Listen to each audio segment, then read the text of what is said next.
Assalamualaikum everyone. Welcome to my channel Education Arena. Hope you all are doing well. Today the topic which I am going to discuss in front of you people is existentialism, which is a philosophical and literary movement.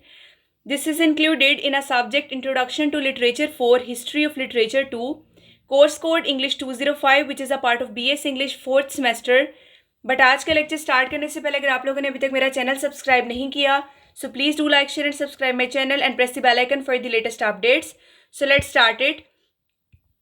सबसे पहले इसका introduction जो है वो study कर लेते हैं. Existentialism एक फ़िलोसॉफिकल और एक लिटरेरी मूवमेंट है जो एक्सप्लोर करती है इंसान की एग्जिस्टेंस को, ठीक है, उसकी फ्रीडम को और उसकी जो सर्च है मीनिंग के लिए एक इनडिफरेंट, एक मीनिंगलेस और एक एब्सर्ड यूनिवर्स के अंदर, ठीक है. ये एक रिस्पॉन्स के तौर पर ये मूवमेंट इमर्ज हुई थी.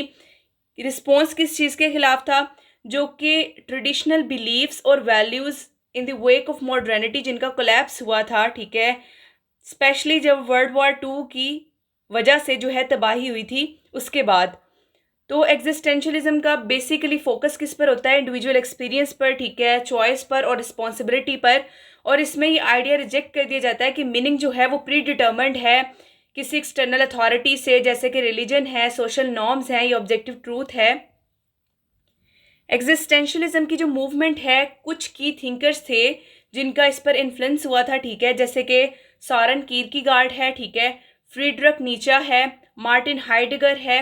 नेक्स्ट जो है इंग्लिश में इसकी प्रोनाउंसिएशन जो है वो है यॉन पॉल सार्ट्रा, लेकिन in French it can be pronounced as Jean Paul Sartre. और एल्बर्ट कैमू, इन्होंने इन्फ्लुएंस किया था लिटरेचर को, ठीक है, आर्ट को, साइकोलॉजी को और पॉलिटिकल थॉट को. नेक्स्ट चलते हैं. So origins and development of existentialism. इसकी अर्ली फाउंडेशंस 19th सेंचुरी. इसमें फर्स्ट जो है सॉरेन कीरकेगार्ड 1813 to 1855. इसको फादर ऑफ एग्जिस्टेंशलिज्म कहा जाता है क्योंकि इसका एम्फेसिस था बेसिकली सब्जेक्टिविटी के ऊपर, फेथ के ऊपर और इंडिविजुअल का क्या रिलेशनशिप है एग्जिस्टेंस के साथ, उस चीज़ पर. इसने लीप ऑफ फेथ का कॉन्सेप्ट जो है वो इंट्रोड्यूस कराया था, जिसमें आर्ग्यू किया जाता है कि जो बिलीफ है गॉड में या खुदा पर जो यकीन है वो किसी भी रैशनल प्रूफ की वजह से नहीं है, लेकिन इंडिविजुअल चॉइस की बेसिस पर है. उसका जो वर्क था fear and trembling and either और हाईलाइट करता है जो एग्जिस्टेंशियल स्ट्रगल्स हैं, एंजाइटी की, डिस्पेयर की और चॉइस की. नेक्स्ट चलते हैं.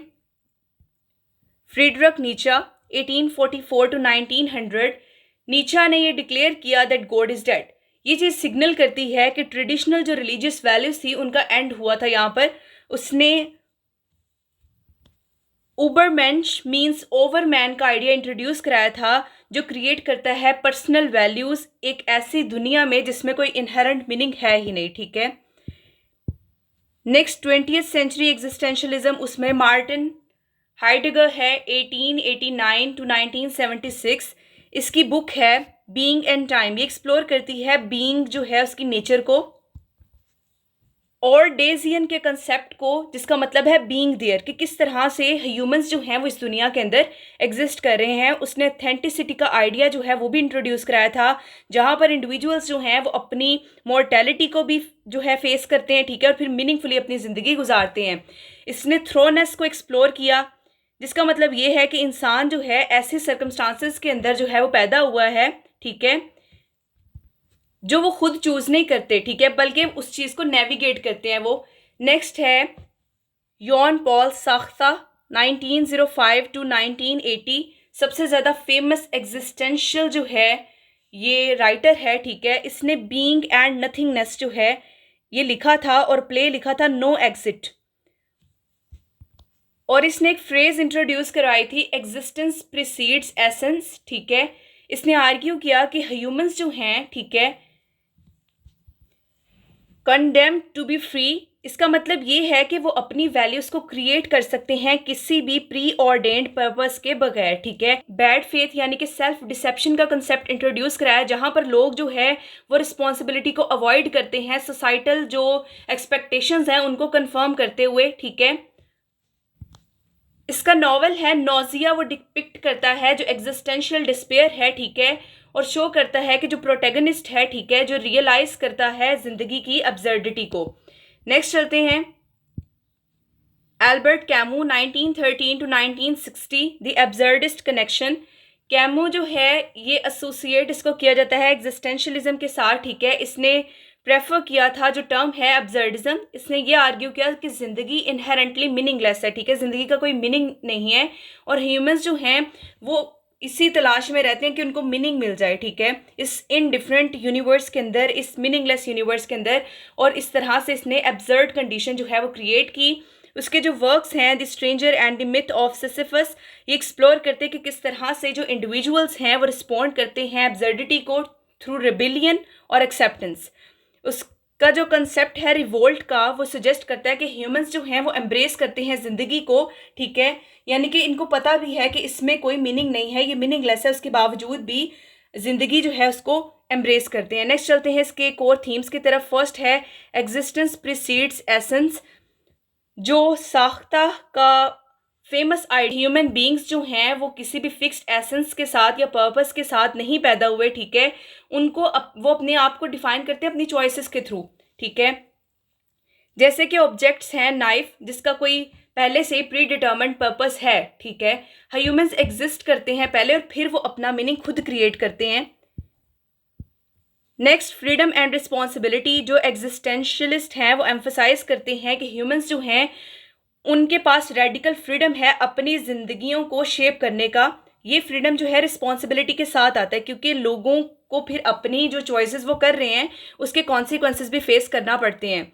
नेक्स्ट द एब्सर्ड, इसका मतलब क्या है कि ज़िंदगी का कोई भी इनहेरेंट मीनिंग नहीं है, ठीक है, और जो मीनिंग के लिए सर्च करते हैं लोग वो क्लैश करती है एक इनडिफरेंट यूनिवर्स के साथ जिसमें कोई मीनिंग है ही नहीं।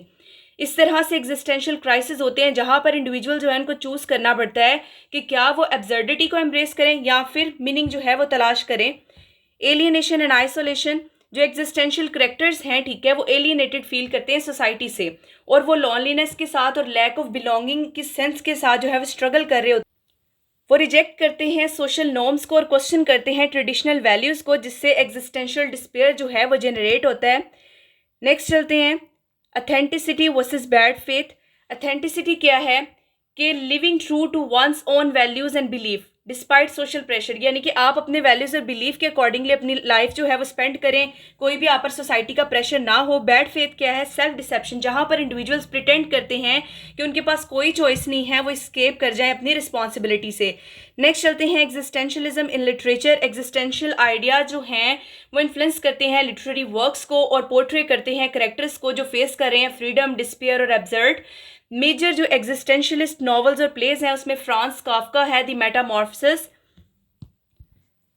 जो स्टोरी क्या है कि एक मैन है, ठीक है, जब वो उठता है तो वो जाइंट इंसेक्ट बना होता है। ये चीज़ सिंबलाइज करती है अब्सर्डिटी को और एलियनेशन को। Next is Jean Paul Sartre, no exit, इसका ये जो है वर्क है ये एक्सप्लोर करता है एग्जिस्टेंशियलिस्ट आइडियाज़ को कि हेल इज़ अदर पीपल, ठीक है। नेक्स्ट चलते हैं एल्बर्ट कैमू, इसका जो है द स्ट्रेंजर, इसमें जो प्रोटैगनिस्ट है मर्सॉ, ये इमोशनली इनडिफरेंट है, ये चीज़ रिप्रेजेंट करती है एब्सर्डिटी और डिटैचमेंट को। नेक्स्ट इज सैमुअल बेकेट, इसका जो प्ले है waiting for Godot. To characters जो हैं वो एंडलेसली वेट करते हैं किसी ऐसे इंसान के लिए जो कभी पहुंचता ही नहीं, ये चीज़ सिंबलाइज करती है मीनिंगलेसनेस ऑफ लाइफ को। Last is criticism of existentialism. First है कि बहुत ज़्यादा सब्जेक्टिव है, क्रिटिक्स आर्ग्यू करते हैं कि एग्जिस्टेंशलिज्म बहुत ज़्यादा इंडिविजुअलिस्टिक है और इग्नोर किया गया है सोशल रियलिटीज़ को। सेकंड है कि पेसिमिस्टिक है, ठीक है, कुछ कहते हैं कि बहुत ज़्यादा ब्लीक और निहिलिस्टिक है। लैक ऑफ क्लियर एथिक्स, ठीक है, अगर मीनिंग सब्जेक्टिव है तो क्या चीज़ प्रिवेंट करिए मॉरल रिलेटिविज्म को। इन क्रिटिसिज्म के बावजूद भी एग्जिस्टेंशलिज्म एक पावरफुल फ्रेमवर्क है इंसान की एग्जिस्टेंस और पर्सनल फ्रीडम को अंडरस्टैंड करने के लिए। तो ये आज का हमारा लेक्चर था। Hope you guys understand my lecture, so please do like, share and subscribe my channel and press the bell icon for the latest updates. Inshallah in future I'll try to make more informative videos for you people. Thank you very much.